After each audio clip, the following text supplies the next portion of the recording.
Assalamualaikum warahmatullahi wabarakatuh.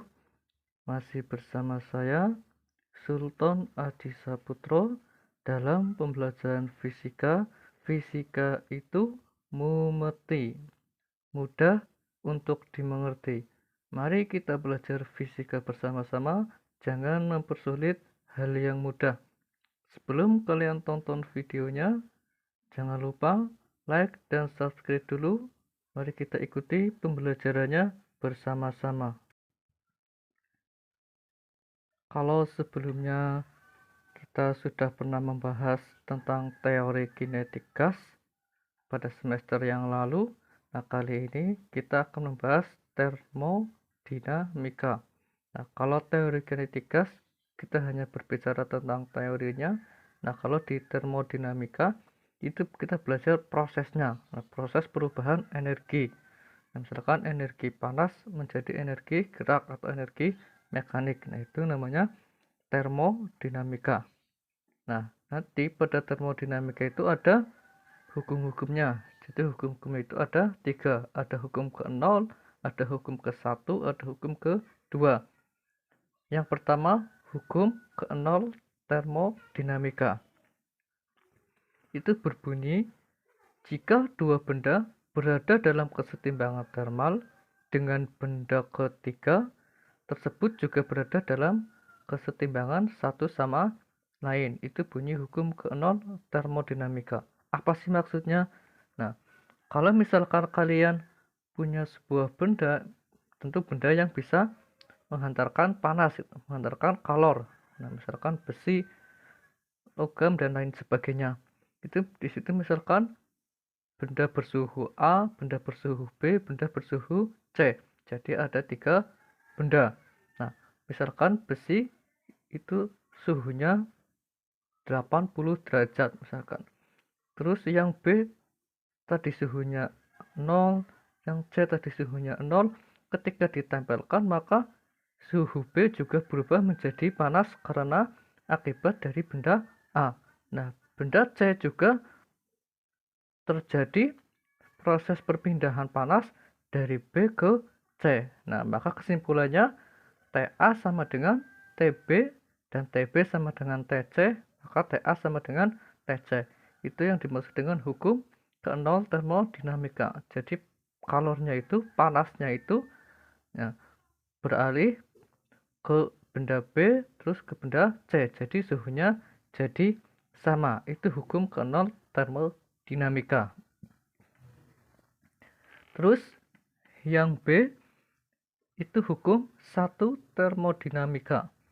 Nah, hukum 1 termodinamika, sebelum kita bahas, kita harus mengetahui dulu apa yang itu dimaksud dengan sistem dan apa itu yang dimaksud dengan lingkungan. Nah, kalau dalam termodinamika, sistem itu adalah segala sesuatu yang menjadi objek pengamatan atau penelitian. Nah, kalau lingkungan itu segala sesuatu di luar sistem.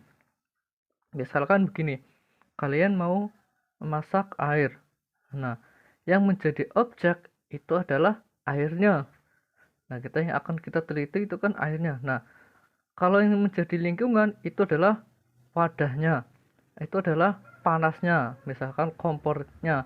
Nah, itu yang dimaksud dengan sistem dan lingkungan. Sekali lagi, kalau misalkan sistem itu misalkan kita memasak air, nah airnya itu adalah objek yang kita amati. Nah, kalau lingkungan itu yang di luar sistem, misalkan wadahnya atau bahan bakarnya. Nah, itu sistem dan lingkungan. Nah, ini bunyi hukum 1 termodinamika. Besar perubahan kalor dalam sistem adalah sama dengan jumlah perubahan energi dalam sistem dan usaha yang dilakukan. Itu bunyi hukum 1 termodinamika. Nah, kalor itu dalam fisika disimbolkan dengan huruf Q. Nah, itu adalah perubahan energi dalam. Nah, energi dalam kalau kita di bab sebelumnya teori kinetik gas itu adalah delta U. Nah, energi dalam itu rumusnya del U sama dengan N dikali EK. Nah, itu kalau kemarin kita bahas di teori kinetik gas. Nah, terus usaha itu simbolnya W. Nah, berarti hukum satu termodinamika kalau kita rumuskan secara matematis itu Q sama dengan delta U plus W. Hukum satu termodinamika. Nah, dengan G itu kalor dalam sistem. Delta U adalah perubahan energi dalam. Dengan W adalah usaha. Hukum satu termodinamika. Nah, selanjutnya yang C itu hukum kedua termodinamika. Nah, hukum kedua termodinamika itu berbunyi kalor mengalir secara alami dari benda yang panas ke benda yang dingin. Kalor tidak akan mengalir secara spontan dari benda yang dingin ke benda yang panas. Itu hukum kedua termodinamika. Nah, nanti penjelasannya di slide berikutnya. Lanjut tadi pembahasan hukum 2 termodinamika. Nah, pada hukum kedua termodinamika itu yang pertama ada namanya mesin kalor atau mesin Carnot. Nah, Carnot itu yang menemukan mesin kalornya. Nah, atau mesin pemanas. Nah, apa sih mesin kalor atau mesin Carnot? Nah, kalian tentu bisa menilai itu mesin kalor itu mesin pemanas ya. Itu contohnya apa? Nah, nanti juga ada mesin pendingin, itu contohnya apa? Nah, yang pertama kita bahas yaitu mesin kalor atau mesin pemanas. Nah, banyak contoh dari mesin pemanas, misalkan ada namanya dispenser. Nah, itu contoh dari mesin pemanas atau mesin kalor. Nah, bagaimana sih terjadinya proses mesin kalor, mesin Carnot? Nah, kalau kalian perhatikan pada gambarnya, nah di situ proses terjadinya mesin kalor, nah, di situ ada Q1, ada T1, ada kalor 1, ada suhu 1. Terus ada Q2, ada T2, ada kalor 2, ada suhu kedua. Nah, pada Q1 dan T1 itu bersuhu tinggi.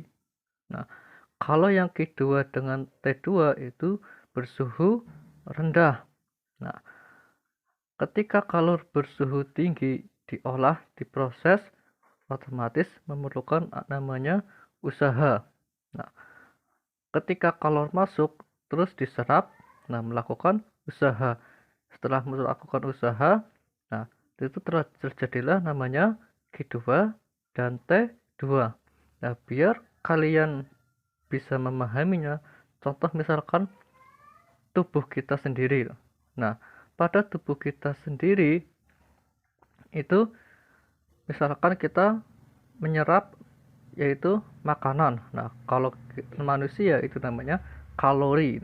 Nah, ketika kita menyerap makanan, nah tentu diolah. Nah, itu namanya melakukan usaha. Nah, ketika diolah di dalam tubuh itu kan tidak semuanya berubah menjadi energi, kan. Nah, ada yang menjadi kotoran, ada yang menjadi darah, ada yang menjadi daging. Nah, tidak semuanya dipakai menjadi energi, tapi diolah dan juga ada yang dibuang. Itu contoh dari mesin kalor atau mesin pemanas. Nah, itu contohnya. Nah, pada proses di mesin Carnot itu ada proses namanya proses isotermal dengan proses adiabatik. Nah, apa itu proses isotermal adiabatik sudah dibahas di bab sebelumnya, yaitu di teori kinetik gas gitu ya. Yaitu grafik tekanan terhadap volume. Nah, itu grafik mesin Carnot. Nah, pada mesin Carnot itu kita kalau dirumuskan secara matematis gitu. Nah, ada namanya P sama dengan W per T. Nah, P itu daya, W itu usaha. Nah, kalau di kelas 10, kalau kita pernah membahas daya, itu rumusnya P sama dengan W per T. Nah, daya itu sama dengan usaha per satuan waktu. Itu di kelas 10 sudah pernah dibahas tentang usaha dan energi. Nah, pada mesin Carnot itu kalau dirumuskan secara matematis, itu yang simbol seperti itu dibacanya eta ini. Eta sama dengan W per Q1. Nah, W itu kan perubahan usaha. Berarti Q1 dikurangi Q2 per Q1. Nah, jadi sama dengan Q1 dengan Q1. Nah, itu dicoret. Nah, seperti 1 min Q2 per Q1. Nah, atau kalau yang diketahui suhunya dalam soal, berarti menggunakan eta sama dengan T1 per min T2 per T1. Hasilnya 1 min T2 per T1. Tergantung nanti soalnya yang keluar yang mana, yang kalor, yang Q-nya, atau T yang suhunya. Nah, dengan P itu daya, satuannya watt, T itu waktu, satuannya sekon, W itu usaha, eta itu efisiensi, Q1 Q2 itu kalori yang diserap dan kalori yang dibuang. Nah, T1 itu suhu tinggi, T2 itu suhu rendah. Nah, ingat kalau suhu di sini satuannya pakai Kelvin, bukan pakai Celcius. Nah, apa itu eta atau efisiensi termal mesin kalor? Nah, itu nilai perbandingan antara usaha yang dilakukan dan kalori yang diserap dari sumber suhu tinggi selama satu siklus. Nah, selama satu siklus itu apa? Coba kalian perhatikan lagi pada gambarnya di situ. Ada isotermal, adiabatik, isotermal, adiabatik. Nah, dari 1 ke 2, 2 ke 3, 3 ke 4, ke 4 ke 1 lagi, itu namanya satu siklus. Nah, jadi efisiensi termal mesin kalor adalah nilai perbandingan antara usaha yang dilakukan dan kalori yang diserap dari sumber suhu tinggi selama satu siklus. Jadi satu siklus itu maksudnya seperti itu. Nah, jadi itu rumusnya ada dua. Kalau yang nanti yang diketahui dalam soal Q, kalor, nah berarti pakai yang Q. Tapi kalau dalam soal diketahui T, suhunya, berarti kita pakai yang T. Itu pembahasan tentang mesin kalor, mesin pemanas, atau mesin Carnot. Setelah kita tadi membahas tentang mesin pemanas, mesin kalor, atau mesin Carnot, nah kali ini kita membahas tentang mesin pendingin. Nah, contoh dari mesin pendingin itu kan banyak, ada AC, ada lemari es atau kulkas. Nah, pada proses mesin pendingin itu kalau gambarnya itu sama seperti tadi yang mesin pemanas, cuman bedanya kalau mesin pemanas itu dari suhu tinggi ke suhu yang lebih rendah, tapi kalau mesin pendingin dari suhu rendah ke suhu yang lebih tinggi. Itu sama cuman bedanya hanya suhu tinggi dan suhu rendahnya. Nah, kalau pada mesin pendingin itu secara matematis dirumuskan KP itu koefisien performansi. Itu KP sama dengan Q2 per W atau usahanya. Kalau yang diketahui nanti dalam soalnya Q, ya berarti pakai KP sama dengan Q2 per Q1 min Q2. Nah, kalau yang diketahui dalam soal itu suhunya, berarti pakai yang KP sama dengan T2 per T1 min T2. Nah, itu rumus pada mesin pendingin. Nah, koefisien performansi itu adalah nilai perbandingan antara kalor reservoir dingin dengan usaha yang diberikan pada sistem. Nah, itu koefisien performansi pada mesin pendingin. Nah, yang terakhir itu entropi dan hukum 2 termodinamika. Entropi adalah suatu ukuran banyaknya energi atau kalor yang tidak dapat diubah menjadi usaha. Itu disebut dengan entropi. Nah, secara matematis itu dirumuskan delta S sama dengan min G per T. Delta S itu perubahan jaraknya. Nah, T itu suhu, G itu kalor. Nah, jadi itu pembahasan tentang mesin pendingin dan entropi. Setelah kita tadi membahas materi, nah sekarang lanjut contoh soal. suatu gas ideal dipanaskan sehingga memuai dan suhunya meningkat. Jika usaha yang dilakukan oleh gas sebesar 100 Joule dan perubahan energi dalam gas tersebut sebesar 200 Joule, maka tentukan besarnya kalor yang diserap gas. Kita kerjakan bersama-sama. Diketahui perubahan energi dalamnya berarti delta U nya 200 Joule. Nah, usahanya 100 Joule. Nah, yang ditanyakan berapakah kalori yang diserap gas. Nah, maka jawab rumusnya delta U sama dengan Q min W. Nah, maka tadi delta U nya 200, Q nya yang ditanyakan, nah W nya 100. Nah, maka pindah ruas jadi 200 plus 100, hasilnya jadi 300 Joule. Jadi kalori yang diserap gas tersebut adalah 300 Joule. Itu contoh soal yang nomor 1.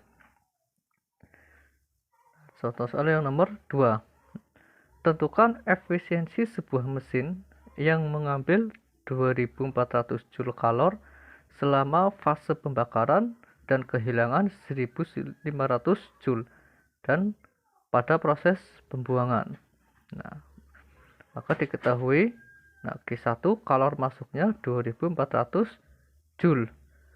Q2 kalor buangnya 1500 Joule. Nah, maka ditanyakan efisiensi atau eta. Nah, maka eta sama dengan 1 min Q2 per Q1. Nah, maka hasilnya tadi 1500 per 2400, 1 min. Nah, sama dengan 1 min 5 per 8. Hasilnya jadi 3 per 8. Itu contoh soal yang nomor 2. Untuk pembahasan tentang termodinamika sampai sekian dulu. Jangan lupa kalian catat di buku kalian dan like, subscribe dulu sebelum kalian keluar dari videonya. Sampai sekian. Wassalamualaikum warahmatullahi wabarakatuh.